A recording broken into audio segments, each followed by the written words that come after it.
ఇక రా వచ్చే చూడు, రావమ్మ మా లక్ష్మి రావమ్మ. చూసుకో శిల్కా పలుకులు పలుకుతున్నాడు మన రేవంత్ రెడ్డి గారు. అంటే ఏంటిదో మీకు తెలిసే బాగా. ఇక చూడు ఏం వేసుకురు యాడిచ్చుకురు పేపర్లలో కోట్ల రూపాయలు పెట్టి ఈ ప్రభుత్వం యాడిది. ఈ కాంగ్రెస్ అని యాడా ప్రభుత్వం యాడా? కాంగ్రెస్ అని యాడటం పటు అవి కూడా మన పసలే అని దెబ్బతిన్నాయి ఇవన్నీ. మార్పు మొదలైంది, ప్రజాపాలన వచ్చింది. ప్రజలార చెప్పులు పొరకమటలు ఏమైనా రెడీ పెట్టుకోరు ఏమంటారు వీళ్ళు కాంగ్రెస్ వాళ్ళు చెప్పులు పొరకమటలు జర పట్టుకోరు. కాంగ్రెస్ వాళ్ళు చెప్తున్నారు నేను ఒకసారి. మార్పు మొదలయ్యింది, ప్రజాపాలన వచ్చిందంట.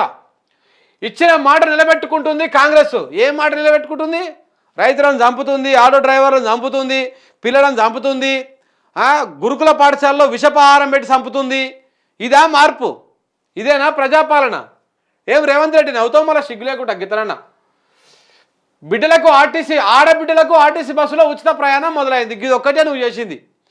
ఇదొక్కటే ఆడోళ్ళ జుట్లు పట్టుకొని కొట్టుకోబెడతందుకు అంతరించిపోతున్న కళను మళ్ళీ కాపాడుతందుకు నువ్వు చేసిన పనికి ఇది ఒక్కటే. ఇక మిగతా అన్ని డొల్లానే చెప్తా చూడండి మీకు. రాజీవ్ ఆరోగ్యశ్రీ పరిమితి 10 లక్షలకు పెంచింది. దీనివల్ల ఎవరికి ఉపయోగం లేదు. దీనివల్ల అసలు ఎక్కడ కూడా ఆరోగ్యశ్రీ కార్డు మీద పెద్దగా ట్రీట్మెంట్లు కూడా యాడ్ చేస్తారు. ఏ హాస్పిటల్లో ఆరోగ్యశ్రీ అనగానే లేదు సార్ మా దగ్గర అని చెప్తున్నారు. దానివల్ల ఉపయోగం లేదు. 200 యూనిట్ల లోపు ఉచిత విద్యుత్ ఇచ్చిందంట. ఏడొచ్చింది? ఎవరికి వచ్చింది? మీరు మననే చూసినావు నీకు ఒకసారి చూపిస్తా మళ్ళీ కూడా. ఒక్క నిమిషం మిత్రులారా, ఇప్పుడే చూపిస్తా. ఇలా భాగవతం ఉచిత విద్యుత్ వచ్చింది అంటున్నాడు కదా, ఇలా భాగవతం ఇక్కడనే చూపిస్తా. చూడు ఇక కనపడుతుందా? మీరు ఇలా క్లియర్గా చూడండి. సేమ్ ఇగో సేమ్ నెంబరు, అన్ని సేమ్ నెంబర్లు, పేర్లు గీర్లు అన్ని సేమ్. ఇదేమో ఏప్రిల్ నెలది, ఇదేమో మే నెలది. అంతేనా? నెల మంత్ ఏడుంది? ఏడుంది చూపి.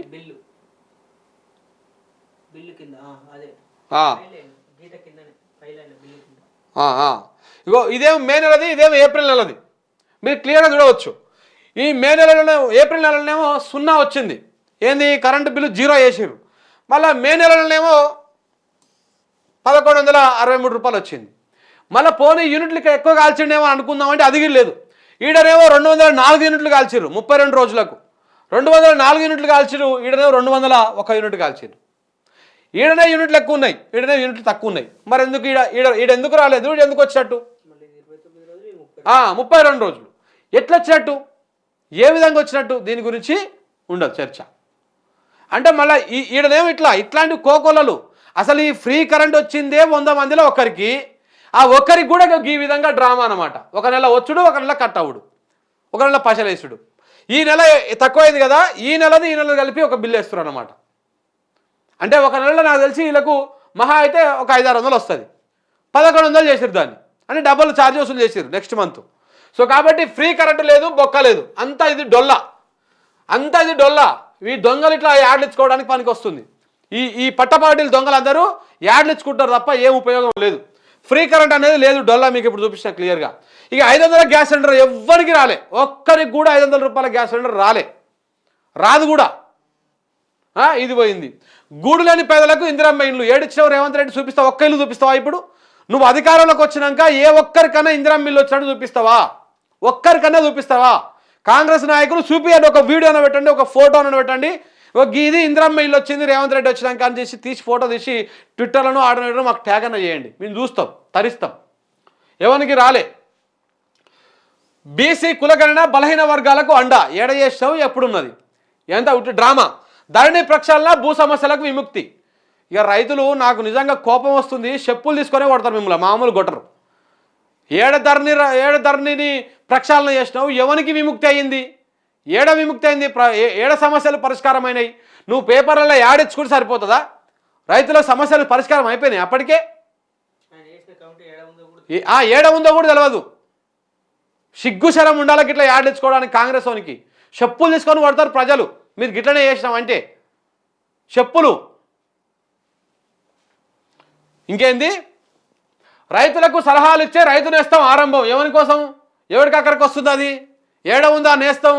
ఎవరి కోసం పనిచేస్తుంది? ఏడలేదు, దిక్కు దివాన్ లేదు. పంటల బీమా పథకం పునరుద్ధరణ. అబ్బో, మహిళా సంఘాలకు వడ్డీ లేని రుణాలు. ఎవరికి ఇచ్చినావు? ఏడిచ్చినావు? ఏందిరా ఇవన్నీ?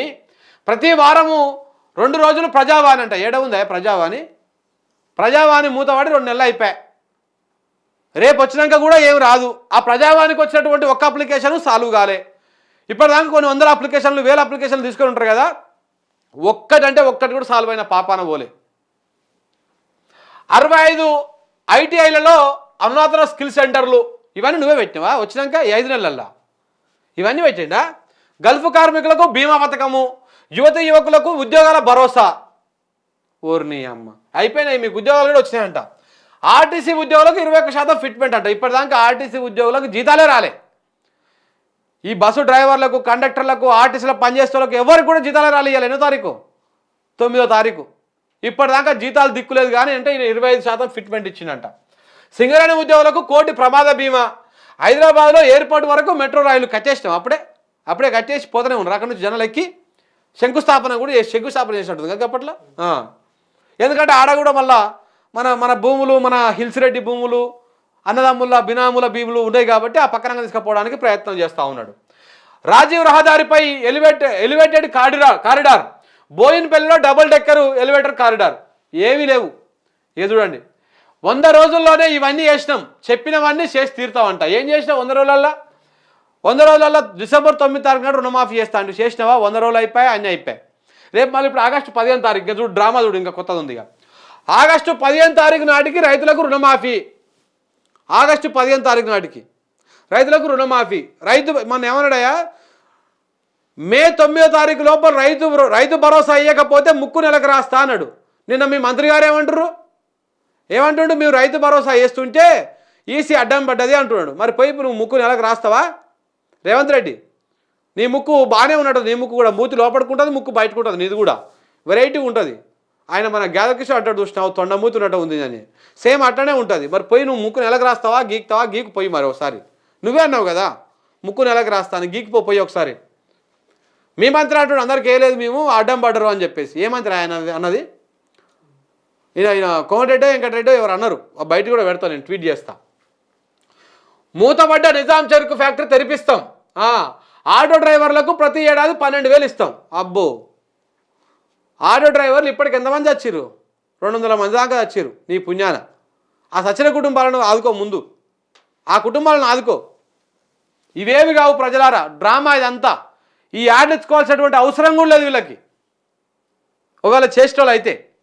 కానీ డ్రామా. ఇంకా చూడయా, ఇలా గెలిచిపోయి ఇలా ఓడేటువంటి మీకు చూపిస్తా చూడు, ఇలా ఓడిపోయే తలకాయలు చూపిస్తా. ఒక్కసారి మీరు తరించుర్రి. పెట్టిండు కదా ఈడ ఫోటోలు పెట్టిండు కదా, ఓడిపోయేది వెలిచాల. ఇది 3వ ప్లేస్, ఇది 3వ ప్లేస్, ఇది కూడా 3వ ప్లేస్, ఇది 2వ ప్లేస్. ఈయనెవరు? ఇంకా ఇది నాకు పెద్దగా క్లారిటీ లేదు. ఈ ఖమ్మం మీద ఎప్పుడు నేను అంచనా వేయలేకపోతా. సో బలరాం నాయకు ఓడిపోయేటిదే. సురేష్ కుమారు జర పోటీలో ఉంటాడు. హైదరాబాదు అటర్ ఫ్లాప్ కథ ఓడిపోయేటిదే. ఈడ కూడా అంత ఉత్త కథనే, ఈడ ఓడిపోయేటిదే. నాకు తెలిసి ఇందులో మొత్తం అన్నీ కలిపితే ఈ మొత్తము సినిమాలో కలిపితే ఒక 3 నుంచి 4 వస్తే ఎనఫ్ వీళ్ళకి. ఈ లెక్కల ఈ తలకాయలన్నీ కూడా ఉత్త కథనే. ఇది ఓడిపోయేటిదే. ఈమె డమ్మీనే, ఈ డమ్మీనే, గంతే. ఇంకా ఒకరిద్దరికి అంతే. వీళ్ళకి ఇదే కరెక్ట్ అవుతుంది. చూడరు మీరు, వీళ్ళ మొక్కలు చూసి ఒకటి ప్రజలారా. ఇది ఎవరో కూడా తెలియదు, శ్యామల కిరణ్ కుమార్ రెడ్డి. మాకు అసలు భువనగిరి పార్లమెంట్ పరిధిలో ఈ తలకాయ తెలిసినోడు ఎవరు లేడు, ఒక భువనగిరి పరిధిలో తప్ప. ఆ ఎమ్మెల్యే పరిధిలో అటు ఏమన్నా గల్లీలలో తెలిస్తే తెలియవచ్చు కొంతమంది పౌరులకు, అంతకుమించి ఏమీ లేదు.